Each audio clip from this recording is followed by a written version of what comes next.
Is this asshole really following us? Unfortunately, they noticed. Shit, I muttered. This wasn't good. Nevertheless, both Mike and Rose were being rational about it. I mean, although they were both visibly worried, they seemed to understand that freaking out wasn't going to help. Ignore them, I said. If they keep following us once we get into town, then I'll call the cops. Hang on, Rose began. You don't think they saw us leaving the apartment, do you? Probably did. Why? Stupid question on my part. We totally left a dead guy in there. Shit, Mike shouted, upon realizing. Maybe it's the cops themselves tailing us. That's so dumb for so many reasons, Rose responded. Why would cops be following us to begin with? Who the hell knows what cops are thinking? They can't pin it on us, right? We didn't do anything. They don't know that. They can argue that we forcibly shoved the pills down his throat and left. Why would we do that? I don't know, Rose. Why the hell does anybody do anything? All right, fucking relax. I raised my voice just a bit. They aren't cops, Mike. That's ridiculous. Okay, cop expert, then who is it? Mike responded. I didn't have an answer, but I knew one thing was probably for sure. Whoever was following us was probably worse news than the police. Try and shake them off, Mike told me. Yeah, no way in hell. I'm not a fucking stunt driver. As I had hoped, the vehicle trailed off once we got into town. As much as I appreciated the initial relief, this just meant that we had another thing to worry about. Another lingering issue. I thought back to the unfamiliar cars with tinted windows that had been parked around town. I didn't think about it too much in the moment, but the vehicle that had been tailing us had also been tinted. Shit, I thought. This whole situation's getting a bit too complicated for my liking. Not that this was an enjoyable experience to begin with. We parked at a nearby gas station, not wanting to reveal where any of us lived just yet. I still couldn't quite shake the feeling that we were being followed after all. Of course, Mike was against this. These motherfuckers probably know where we live already, he said. I say, let them come. My shotgun needs a good dusting off. Okay, calm down there, Rambo, Rose replied. Before you get yourself killed, let's come up with a plan, an actual plan. We ended up driving over to Mike's apartment after a few uneventful hours, but before we could come up with anything at all, Mike and Rose ended up passing out. I had no idea how they found it in themselves to sleep. After everything that had happened, I simply couldn't. Paranoia was also starting to creep up on me, causing me to constantly check the street to see if anybody was out there waiting for us. But as the night went on, nobody showed up. Either that or they were doing a hell of a good job at being discreet. But eventually, I succumbed to fatigue myself. I woke up next to the windows, the sun stinging my eyes. Mike was cooking up breakfast sausages and Pop-Tarts in the kitchen. Breakfast of champions, I suppose. Okay, Mike said, through a mouthful of pork. Last night was bunk. What's next? I suppose it was time for a shot in the dark. The forest. Mike and Rose weren't too enthused on the idea. I mean, I could hardly blame them. However, our options were running relatively slim. No other avenues to really investigate. Graffiti in the forest. They're getting desperate, huh? Mike sighed, putting his head down. But he got up after a few moments, grabbing for his jacket. Desperate it is. I never really liked the forest. The place always spooked me as a kid. I mean, I can't say I'm too fond of it as an adult either. It just feels so claustrophobic, you know? Surrounded by dead trees, but exposed at every conceivable angle. Maybe I'm just weird. I tried to suppress those thoughts when we walked in. Where'd your brother say he found it? Rose asked. Near the creek. Very specific, Mike said. And what the hell are we supposed to do when we find it? I don't know. Maybe we'll find a clue somewhere. The words came out of my mouth with zero confidence, and it was obvious. What the hell kind of clue were we supposed to be looking for? As we continued walking, we passed the time by contemplating what Mr. Blank might be. A serial killer? Perhaps we needed to look at it from a supernatural angle. Some kind of monster. Demon, maybe. But what was its connection to the theater? The whole situation was maddening to think about. I mean, nothing made any sense. After about 20 minutes of inspecting each and every tree near the creek, we finally found it. The carvings that my brother was talking about. Mike commented on seeing it. Pretty spooky.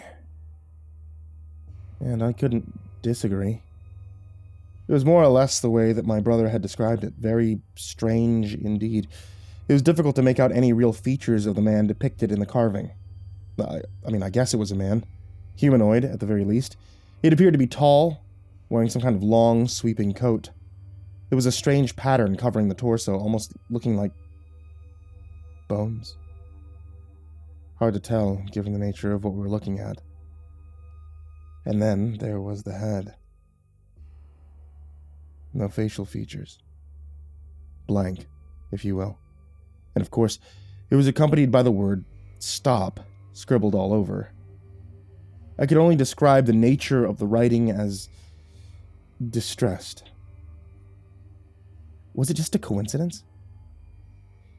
I doubted that. What the hell are we getting into here? I heard Mike mutter under his breath. I looked over at Rose, trying to gauge her reaction as well. She certainly looked frightened, as expected, but not in the same way that Mike was. The fear on her face appeared to stem from a more urgent matter. You guys? She began asking. Don't panic, but I'm pretty sure somebody's following us. The hair on the back of my neck stood up.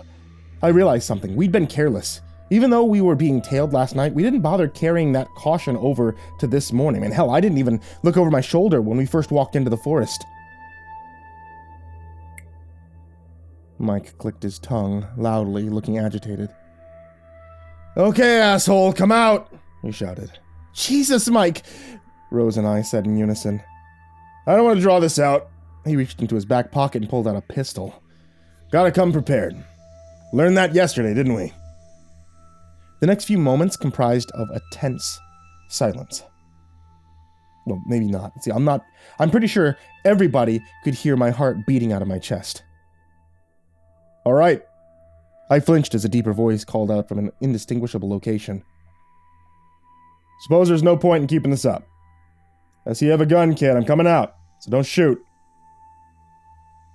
I could see movement within the maze of trees. Mike clicked the safety off and aimed the weapon right towards the general area it was coming from. Are you stupid? He said. Also, I'm 24, don't fucking call me a kid. Whoever had been following us didn't hesitate, continuing towards us. It's not like your age makes you any less of a kid. I've known 13-year-olds I'd already consider men, given what they've been through. The voice eventually revealed itself. He looked to be in his early 30s, dressed in a windbreaker and well-tailored dress pants. He was about a head shorter than Mike, with wavy hair, clean-shaven face, and a world-weary look in his eyes. There was also a substantial scar running down his left cheek, but beyond that, he's pretty much one of the best-looking guys I've ever seen in my life. Not an important detail, but, whatever. You're not going to shoot me, kid. So why don't you stop pretending like you ever considered it? He said in just about the most confident tone I'd ever heard in my life. Mike gripped the pistol, the veins bulging in his hands. Don't push your luck. I'll introduce myself, he said, ignoring the threat. He reached into his coat pocket, which made Mike flinch, and pulled out a pretty official-looking FBI badge and identification card. His name was Sven. His thumb was covering up his last name. Maybe it was a conscious decision. I'm not really concerned with whether or not you believe my credentials, but I'm curious. What are you kids doing out here? Why the hell should we tell you? Mike asked, still trying to sound assertive. Sven sighed before looking at Rose. Darling, could you please ask your friend to put the gun down? He's gonna hurt himself. He looked back at Mike. Keep it in your hand if it makes you feel safer, though. Rose obliged, nudging Mike. Come on, she whispered. It's not going to end well. Mike mumbled something angrily before obliging himself. Sven nodded and smirked. Now, regarding my question. What's the deal here? He certainly pretended like he didn't already know. The missing people, I said. I'm sure you're familiar with the rest of the details, probably more so than we are. He nodded before looking down. Yeah, it's a strange case. Mike scoffed. Strange? My sister's missing. If you know what the fuck's going on, then tell us. He looked back up at us, an inquisitive expression on his face. Maybe that's something I'm trying to figure out myself. And that's when he dropped the bombshell on us. He wasn't actually here on official business. He was essentially after the same thing we were. This wasn't the first instance of Mr. Blank causing somebody to disappear. His fiancée, Sarah, had gone missing a few years prior. Hauntingly similar circumstances. He tried looking into it, but his higher-ups told him to stray away, and wouldn't give him any information or leads. Mr. Blank was an utterly classified topic. Ever since then, he'd been chasing after answers, trying to unravel this obscure mystery, but not with much luck.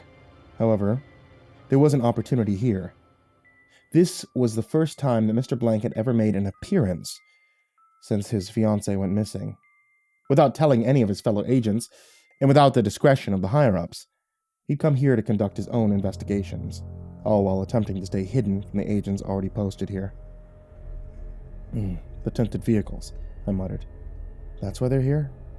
Yup, he said. Duh. They don't want anyone prying. Probably for the best. But for obvious reasons, I can't stay away. Yeah, likewise, I said. So it was you following us last night? He raised an eyebrow before shaking his head. Sounds like you've caught their attention. Oh, shit. Then why are you following us now? Rose asked. He looked at Mike. You're Mike Karen, right? Mike gave him a slight nod. Lacey Karen was one of the people that went missing. I was aware of the whole thing. I took a shot assuming that you'd try doing something about it. When I saw you guys leave town yesterday, I got even more curious. I couldn't have followed without giving myself away, though, so I kept an eye on your apartment. And then, you walked into the forest first thing in the morning. Interesting behavior for sure, so proved my intuition right. What do you know? Because I'd love to know as well. His tone had taken an intense turn. It was pretty obvious that he was driven by passion, which I could understand, even if mine was to far less of a degree than his. Truth be told, we really don't have much, I told him. I felt embarrassed even considering showing him the tree carving as some kind of evidence. Perhaps my passion really was clouding my judgment. Maybe we really were just grasping at fucking straws here. But then Sven took a look at it himself. I expected him to scoff, possibly make a sarcastic comment to the effect of, good job, guys, you really cracked the case here. But instead of doing that, he began studying the carving rather intently. After a few minutes, he reached into his pocket and took out his phone. Look familiar? He said, showing it to us. After nearly gagging at the initial sight, I had to admit that it was. A tall humanoid, sweeping coat. Skeleton torso. Blank face. This time it was drawn in blood on a dirty basement wall. There was also a man with his entrails leaking out, kneeling down towards it. Oh, fuck, I muttered, trying to hide how much I was shivering. You sure you're supposed to be showing us that? I'm not supposed to be doing a lot of stuff right now, Sven replied. But here we are. What the hell is it? A crime scene? Sven nodded. 2.5 years ago, about the same time Sarah went missing. Don't know the details because I wasn't there. Risked everything to get my hands on this. Despite how gruesome it was, the crime scene pretty much confirmed that there was some kind of connection here. But the question remained. What now? Where do we go from here? Guys? Rose spoke up. Check it out. She pointed to another tree up ahead, maybe about 20 feet away. Could it be? I thought, approaching it. It was. A similar carving had been scribbled into it. The same figure, the same word. I began scanning the area once again. There was another tree, a bit away, farther this time, and then another one, and another one. The four of us began following the carvings like a trail of breadcrumbs, right towards what had to be the culprit behind him. We didn't even hesitate. Didn't stop to ask questions. We were driven by sheer impulse at the revelation, but clearly Sven was paying more attention than us. After a few minutes, I felt him put a hand on my shoulder. "Wait," he said. "What? Why? You have a gun, don't you?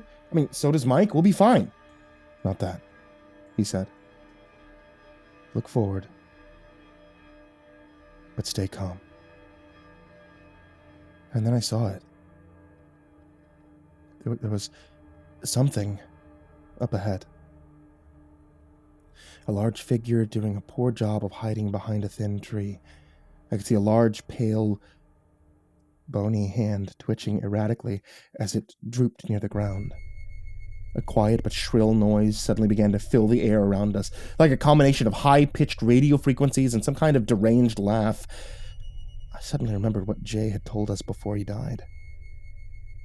He's already on his way.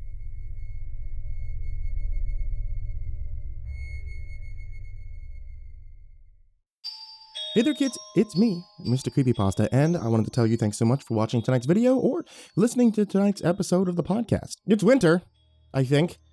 I don't know exactly how the seasons work or on what day it changes, but it's damn cold. And you know what's good when it's cold? Tea. Hot tea. And my wife sells hot tea at Ivory Monocle. Ivory Monocle has a whole bunch of different kinds of loose leaf tea, including creepypasta themed loose leaf tea, or I guess Christmas and holiday themed loose leaf tea because 'tis the season. And you can get that right now at etsy.com/shop/Ivory Monocle tea. And as always, I want to give a big thank you to all of my contributors on Patreon. You guys are the real MVP. You guys keep the lights on here and allow me to do a whole bunch of cool things like exclusive stories that we're getting a lot more of now, honestly. So thank you guys so much for being a part of that. And a very special thank you to all of the big skeleton patrons, such as Jordan Alexander Sanchez, Brian Arce, Bobby Karman, Stephanie Butler, Tristan Pelton, Chance Burnett, Diana Kraus, Mask Note, Rashad Collins, Joshua Mullen, Zavium, Dan Pham, Matthew McNeese, Shelly J, Ben Spates, Anna Storm, Jeremy H, Raltizal, Nana, The Morgan, Diamondella, MeltedLake, Tolly Sue, William King, Reaper 61167, Darth Miver, Micah Ortiz, Satanic Aries, aisodoehtraed, Nessie, Parafa Panda, Bardo Hawk 764, Melancholy Corpse, Ferb, Lambda M98, Harley, Billy Morrow, Sashi Suzaku, at Grizzly Olsen Pro, Caden the Spooky Boy, Zane Nightshade, My Body Sounds Like Rice Krispies, Lord of the Weebs, Jay, Miss Exandra, Suji Campbell, Stricken, Azarine Fox, Fried Chicken 12, Freddy Krueger, Michael Scarborough, Happy Birthday Jason Wilson, Infernal One, Lisa Cottrell, Caspian, Jordan Nels, Hades' Nephew, Tater Chip, Acid System, Prozac and Pancake Appreciation Society, Cryptic Nightmares, Kiri the Sloth, Tommy Green, Fester Lampshade, Sky Harbor, Nico Kyle, Rafael Rodriguez, The Ginger Bros, Aaron Stormcrow, Daniel Polson, Trace Miles, and Corey Kenshin. Thank you guys so much for being a part of Patreon, and for everybody who's down there in the description, and everybody who even contributes just $1 to patreon.com/MrCreepyPasta. And, as always, my friends, sweet dreams.